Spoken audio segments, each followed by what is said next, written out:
Assalamualaikum warahmatullahi wabarakatuh. Selamat datang di kelas kita. Di sini kita akan belajar bersama-sama mengenai pembelajaran kita kali ini. Oke, perkenalkan nama saya Septian Haji Saputra. Di sini saya bertugas sebagai tenaga pengajar kelas 5. Kita akan belajar bersama-sama di sini di tahun ajaran 2019-2020 di semester kedua. Pada pembelajaran kali ini, kita akan belajar tema 6, subtema 1 yang bertemakan suhu dan kalor. Sebelum kita masuk ke pembelajaran, yuk sebelum belajar marilah kita berdoa. Berdoa dimulai. Berdoa selesai. Baik, sebelum kita ke pembahasan, perhatikanlah gambar di samping berikut ini. Gambar kegiatan manakah yang paling senang kamu lihat dalam kehidupan sehari-hari di sekitarmu? Ini ada orang yang sedang berjemur dan menjemur pakaian dan memasak. Apakah persamaan semua gambar tersebut?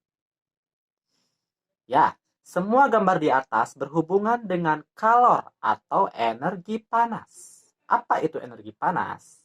Tahukah kamu sumber energi panas apa saja yang ada pada gambar tersebut? Ya, ada api dan matahari. Bagaimana dengan tubuh manusia? Apakah tubuh manusia mengeluarkan energi panas juga? Bagaimana cara mengukur energi panas tersebut? Baik anak-anakku sekalian, langsung saja kita ke pembahasan berikut ini. Sumber energi panas. Benda yang dapat menghasilkan energi panas disebut sumber energi panas. Sumber energi panas dapat kita jumpai di alam. Salah satunya yaitu apa? Ya, matahari. Matahari merupakan sumber energi panas terbesar. Semua makhluk hidup memerlukan energi panas matahari. Energi panas matahari membantu proses pembuatan makanan pada tumbuhan yang disebut sebagai proses fotosintesis. Makanan yang dihasilkan dari hasil fotosintesis menjadi sumber energi bagi makhluk hidup lainnya, termasuk manusia. Sumber energi panas. Energi panas matahari dapat menerangi bumi, sehingga udara di bumi menjadi hangat. Dalam kehidupan sehari-hari, energi panas matahari dimanfaatkan dalam berbagai kegiatan manusia. Misalnya, panas matahari digunakan untuk mengeringkan padi setelah dipanen, mengeringkan garam, mengeringkan ikan asin, bahkan untuk mengeringkan pakaian yang basah. Nah, anak-anakku sekalian, jadi manfaat matahari itu sangat banyak, termasuk dalam kehidupan sehari-hari yang kita jumpai. Cobalah kamu gosokkan kedua tanganmu selama 1 menit. Digosok-gosok. Digosok-gosok. Apa yang kamu rasakan? Sekarang, ambillah sebuah mistar plastik. Kemudian, gosok-gosokkan pada kain yang kering selama 2 menit. Lalu, sentuhlah permukaan mistar plastik itu. Apa yang kamu rasakan?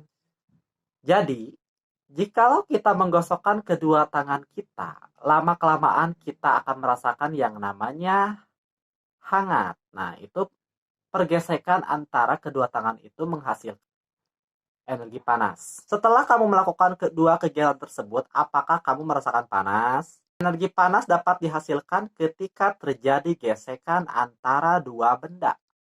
Pada kegiatan di atas, gesekan antara kedua telapak tanganmu dan gesekan antara mistar dan kain dapat menimbulkan energi panas. Selain matahari dan gesekan antara dua benda, energi panas juga dapat diperoleh dari api. Pada zaman dahulu, orang mendapat api dengan cara menggosokkan 2 buah batu yang kering sampai keluar percikan api. Selain itu, nenek moyang kita dahulu menggunakan kayu kering, lalu digosok-gosokkan dengan tanah yang kering sampai keluar api. Ternyata, gesekan 2 benda antara batu kering dan gesekan antara 2 kayu kering dapat menghasilkan energi panas berupa api saat api mudah dihasilkan dari korek api dan kompor. Nah, jadi anak-anakku sekalian, itulah sekilas pembahasan mengenai sumber energi panas. Jadi kita dapat mengambil kesimpulan bahwa matahari merupakan sumber energi yang utama bagi kehidupan manusia atau makhluk lainnya yang ada di bumi ini. Tanpa adanya sinar matahari, apa yang kalian rasakan? Kita akan mengalami kedinginan dengan dinginnya suhu udara. Jadi pada zaman dahulu kala nenek moyang kita menggunakan batu dan kayu sebagai sumber penghasil panas dan mengeluarkan percikan api.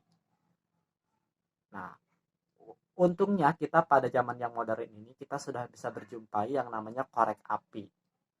Itu merupakan sumber utama. Baik anak-anakku sekalian, itulah materi pembahasan mengenai sumber energi panas. Sampai di sini adakah yang ingin ditanyakan? Silakan tulis di kolom komentar di bawah ya. Nah, sekarang Bapak akan mengasih pertanyaan kepada kalian semuanya. Jawablah pertanyaan-pertanyaan berikut ini berdasarkan bacaan di atas tadi yang telah kita bahas. Nah, yang pertama, apa yang dimaksud dengan sumber energi panas? Yang kedua, sebutkan paling sedikit 2 sumber energi panas yang kamu ketahui. Yang ketiga, apa saja manfaat yang didapatkan makhluk hidup dari matahari? Yang keempat, tunjukkanlah cara-cara sederhana untuk membuktikan adanya energi panas di sekitarmu. Yang kelima, bagaimana cara nenek moyang kita mendapatkan api? Dan yang terakhir, mengapa api sangat penting dalam kehidupan manusia? Oke, itulah 6 pertanyaannya. Silakan jawab dan tulis di buku kalian masing-masing sebagai pembelajaran kita kali ini. Baik anak-anakku sekalian, mungkin itulah pembahasan kita kali ini mengenai suhu dan kalor sumber energi panas pada subtema 1 kali ini. Sampai jumpa di pembelajaran berikutnya. Semangat untuk belajar, raih masa depan, dan sukses buat kalian semuanya. Sampai jumpa kembali di pembelajaran berikutnya. Wassalamualaikum warahmatullahi wabarakatuh.